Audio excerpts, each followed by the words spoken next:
जब एक 10 साल का बच्चा अपनी बातें करने की अंदाज को लेकर ट्रोल होने लगा तो न जाने उनके पेरेंट्स पर क्या गुजरता होगा। मेरे को रूल्स पता है, इसीलिए आप अभी मेरे को रूल्स समझाने मत बैठना। अच्छा। इसित भट्ट एक 10 साल का बच्चा जो 5वीं कक्षा पर पढ़ता हो, गांधीनगर गुजरात से आया था केबीसी जैसे एक बड़े मंच पर। जैसे ही उसका नाम हॉट सीट के लिए अनाउंस हो गया था वो बहुत खुश था। सारे दर्शक उसके लिए तालियां बजा रहे थे।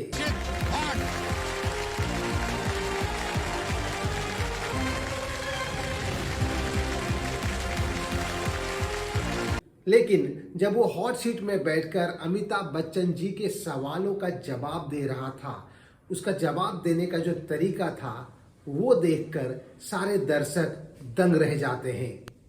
मेरे को रूल्स पता है, इसीलिए आप अभी मेरे को रूल्स समझाने मत बैठना। अच्छा। जब उनसे सवाल किया जा रहा था तो बच्चे का लिहाज, बातें करने का तरीका आम बच्चों जैसा नहीं था। वो कुछ ओवर कॉन्फिडेंट दिखाई दे रहा था और कुछ लोगों को लगा कि वो अमिताभ बच्चन जी के साथ बदतमीजी कर रहा है। अब वो बदतमीजी था या ओवर कॉन्फिडेंट हमें नहीं पता, लेकिन सोशल मीडिया पर अलग अलग प्रतिक्रिया देखने को मिल रही है। कोई लोग उसे बदतमीजी कहते हैं तो कोई कहते हैं कि ये खराब परवरिश का नतीजा है, उनके माँ बाप पर उंगली उठाई जा रही है। लोग कहते हैं कि अगर घर में अच्छी परवरिश, अच्छा व्यवहार और विनम्रता नहीं सिखाई गई तो बच्चे ऐसे ही होंगे।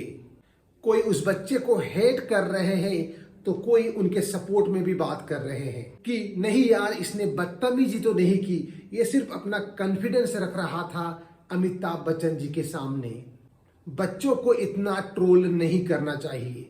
अगर इतनी बड़ी मंच पर अमिताभ बच्चन जैसे दिग्गजों के सामने एक छोटा सा बच्चा अपना कॉन्फिडेंस दिखा रहा हो तो उसकी तारीफ होनी चाहिए।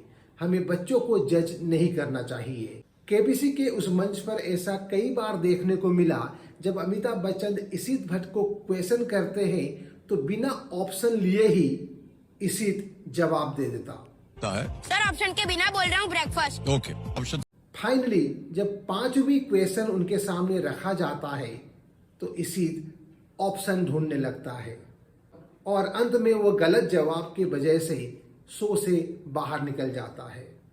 इतनी ट्रोल और हेट देखकर सोशल मीडिया में इसित भट्ट ने फाइनली एक एपोलॉजी मांगा है। उन्होंने कहा है, मैं इतनी बड़ी मंच पर गया था तो मैं नर्वस था और शायद मेरी एटीट्यूड गलत तरीके से उभर आई होगी।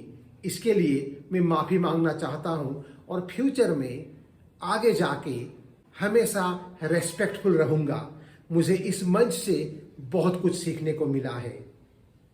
क्या लगता है आप लोगों को, अगर बच्चे ऐसे ओवर कॉन्फिडेंटली बात करते हैं या फिर उनका बात करने का तरीका सही नहीं है तो इसकी वजह क्या हो सकती है?